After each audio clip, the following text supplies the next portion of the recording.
we go. Yeah. Open the window and influenza.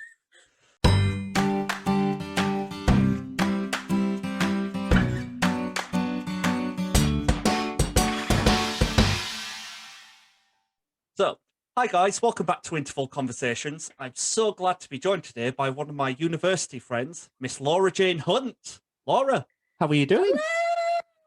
I'm not too bad, thank you. How are you doing? I'm very good. Welcome to the podcast. Yeah. Thank you. Thank you for having me. Yeah, it's I'm good to have excited. you here. Now, Laura, I went to Aw. university with Laura, and she, Yeah. as I'm sure you can tell by the background already, and her hoodie, and everything about her, she does like Doctor Who and cosplaying. So it's Just very, a little bit. Just a very, little bit. very subtle. But Oh yeah, absolutely. so me and Laura went to the University of Hull together, and Mhm. we did. I don't think we actually did any shows together. I know we did little ones, like Um, assess I think off the top pieces. of my head. I think assessed. Yeah. I don't Yeah, think we did like the big shows together because you did Grim Tales and I did Love's Labours and all yeah. that. So I can't think of anything. I know we did the two Ronnies sketch. No, that My you God, directed in that, yes.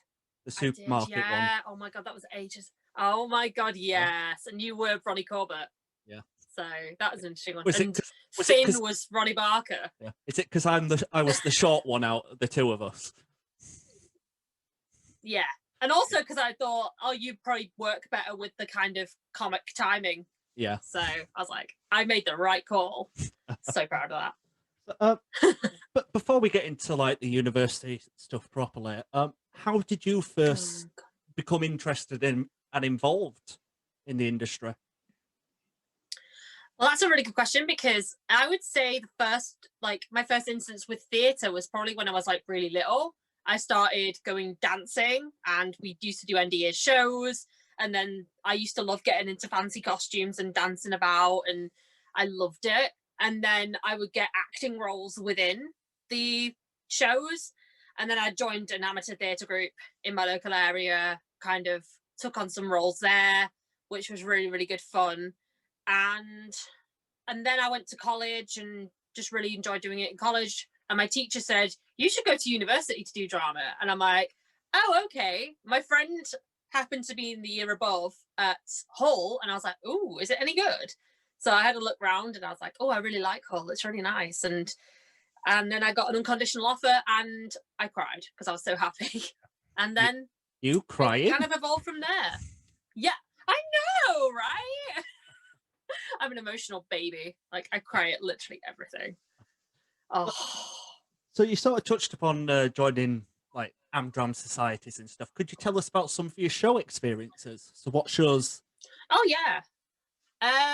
Well, the last show I did was just before lockdown, like a few weeks in March, so very close. And we did Betty Blue Eyes, Oh yeah, which I played. Yeah, I played Princess Elizabeth, which was pretty cool. And I was also in the trio, like the singing trio, which was really nice. Although I had the alto harmony, which is basically the same note over and over and over again. yeah. I hate that. But I really enjoyed that one. And then the other role that I did that I really was a highlight for me, I was about 15 and I did Annie and I was Pepper, who was the bully, and I had to fight on stage with another girl. And I had to pick up this other girl and put her in the laundry basket. That was really good fun for me, just getting to bully people. Just yeeting It's a fun to play child into a people. basket. Just yeet. Can you imagine if they rewrote that? Like now, can you just imagine? What do we do with this child? Yeet. Annie, the TikTok musical. Hey, it won't beat Ratatouille. Oh my God, I love the Ratatouille TikTok musical. Oh my God. Yes. Ratatouille. Anyway, before we digress, but we'll get to that. We'll talk about that at the end. But do you have any personal highlights from over the years? I know you mentioned Annie and Betty Blue Eyes. Do you have any personal highlights from other shows over the years? Other shows. That's a really good question. When I was at dance school, I remember auditioning to play. Well, we did a mashup of Cinderella meets Sleeping Beauty. So basically Cinderella steals Sleeping Beauty's prince and she gets mad and storms out and stuff like that. And I was like, oh, I want to be the good fairy because it's a pretty costume and oh, it's so cute. Oh no, I ended up being cast as the Wicked Witch and everyone got scared of my cackle. So, and I kept getting it's a people saying, terrifying oh, that's really cackle. good. Wow. Have you even heard it? Yeah, I have. You did it at uni. Yeah. Oh my God, my laugh. And that's me after several coffees. Yeah. Like, oh my God, me after a vanilla latte. Oh dear. No, you were like the squirrel from Hoodwinked. Oh, that's what I remember people saying that. And then I found the copy of it and I watched it and I was like, actually, they've got a point. Yeah. I love Hoodwinked. I was like, this is actually really creepy, but I quite like it. The animation's like, what is this? Yeah, it's a very weird I love film. it. But, yeah, but it is really good though. Yeah. Now, one thing that goes hand in hand with live theatre and stuff is mishaps. So, do you have any mishaps? Well, there's a few that I can think of off the top of my head. I mean, my favourite one though was in Betty Blue Eyes, and it was one night I was meant to be in the trio on stage, and I was meant to be getting ready to sing, and the lights were about to come up. My nose just casually started running, and I was like, oh my God, this is so uncomfortable. I had to just stand there and sing while it was like dribbling. I was like, no, this is horrible. But no, that was disgusting. And then there was a time I sneezed on stage during Ill Wind. I just had my back turned and I sneezed. I was like, oh, didn't mean to do that. And then I come off stage and someone's like, who sneezed during Ill Wind? I was like, me. And she's like, that was hilarious. That actually added to it. I was like, oh, right, okay. Sorry, dust allergies. Don't mind me. But that's the main one that I can think of. I mean, I did fall over on stage when I was in primary school. I think I was, who was I meant to be? I was an innkeeper. Like, and I just fell over on stage. I was like, what the actual frick? No like, room at this how inn, drunk literally. was this in? No room. Like, no room. Drunk. Clearly that innkeeper. Basically. Yeah. I mean, I was that annoying kid at school.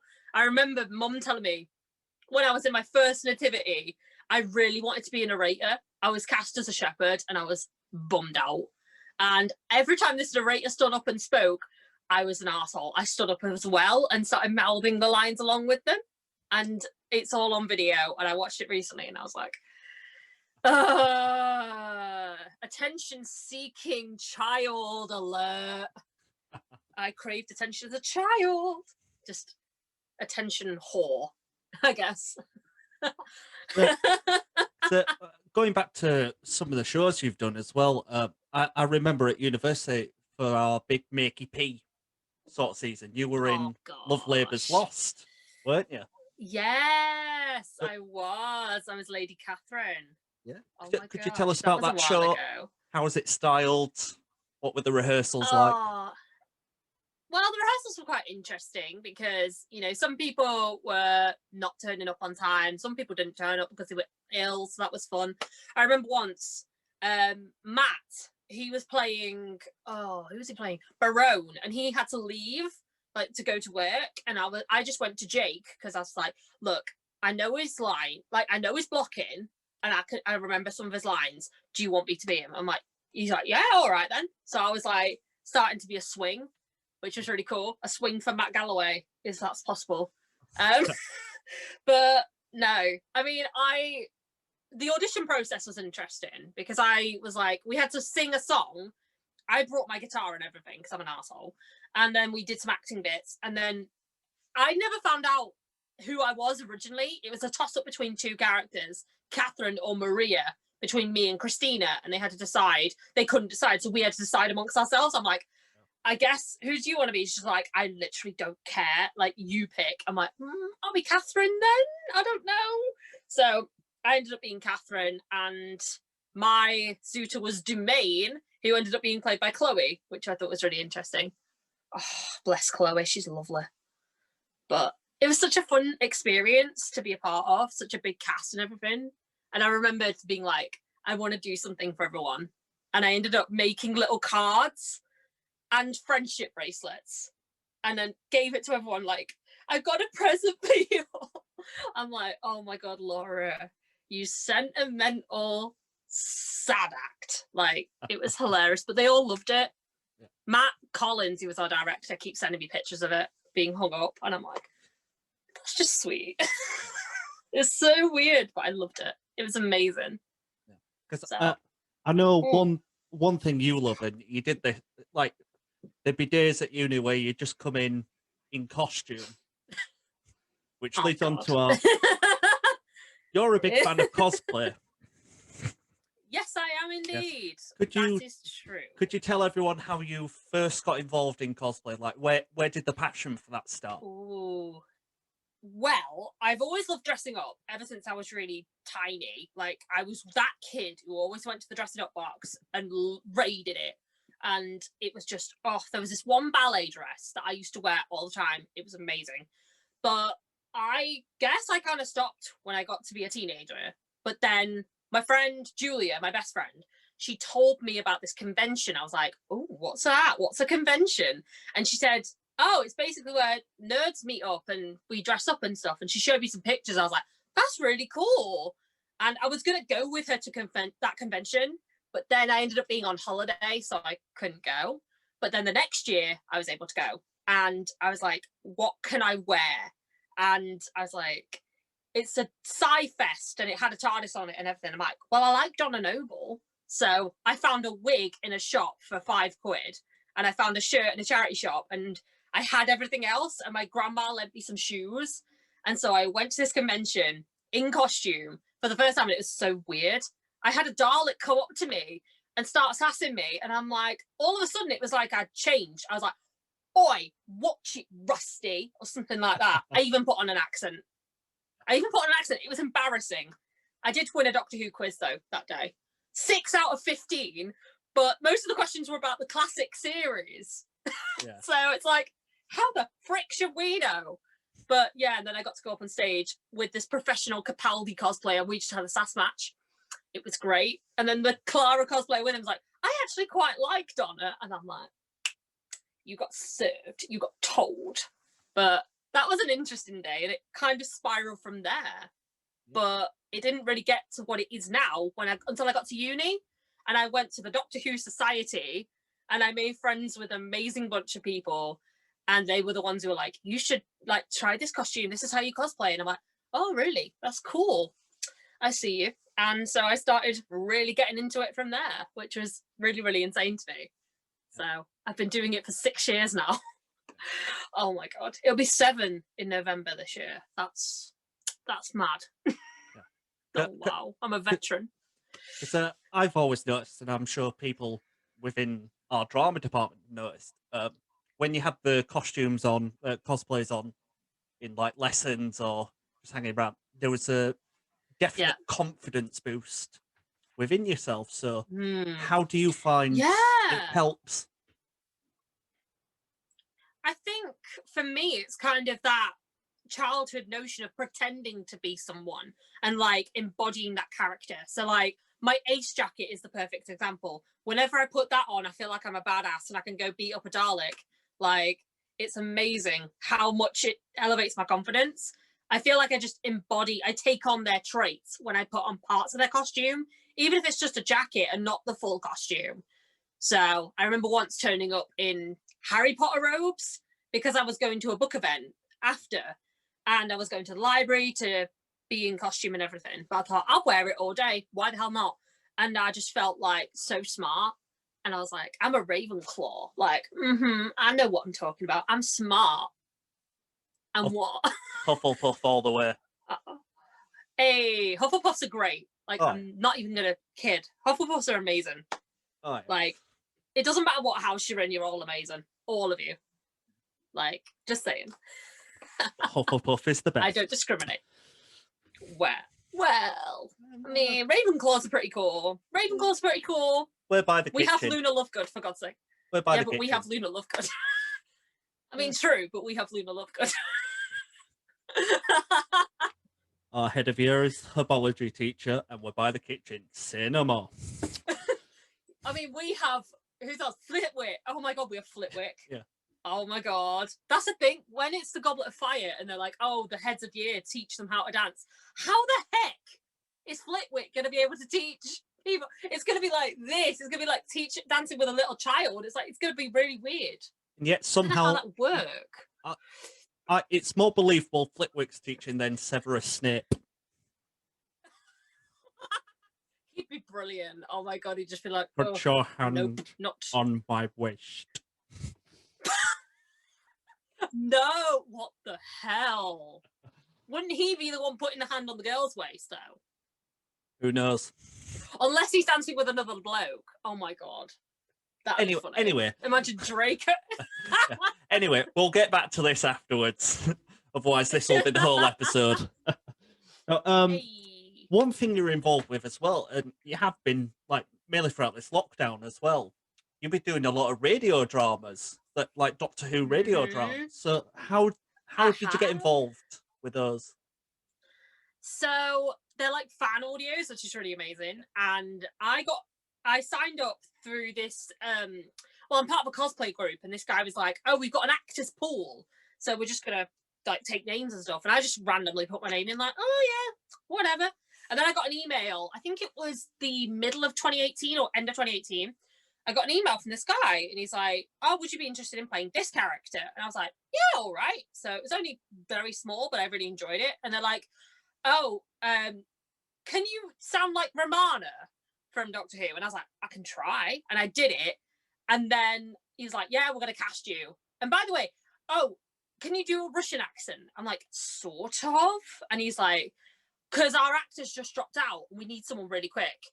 And I'm like, I can try it. And I auditioned and I got that one. But I think it's through knowing Andrew that it's kind of evolved, and more people have come in and said, hey, by the way, so-and-so referred like you to me. And I was like, oh, you know, can I tell you about this project? Would you like to be involved with this project? I'm like, okay.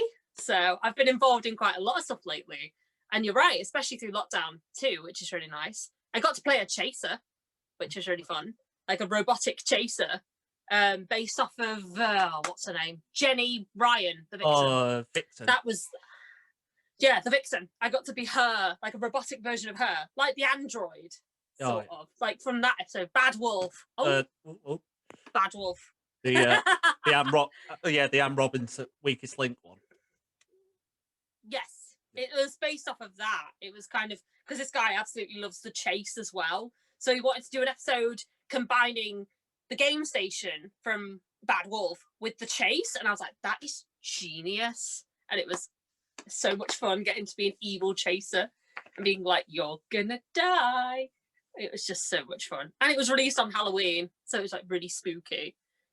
So yeah, that's kind of how I got involved with it.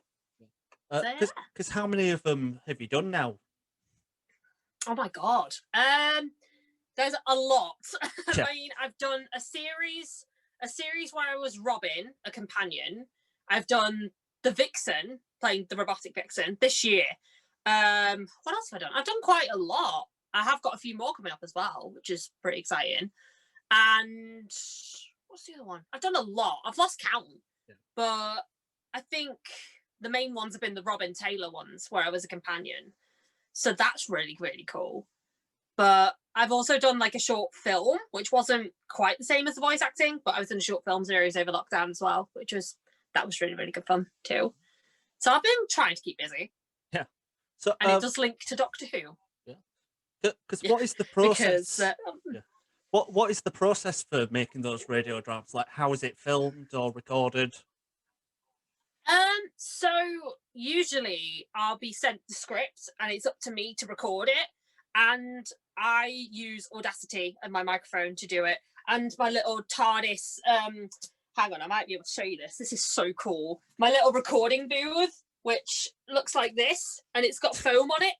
So it kind of isolates the sound. And, oh yeah. Of course. It's a TARDIS. Of course.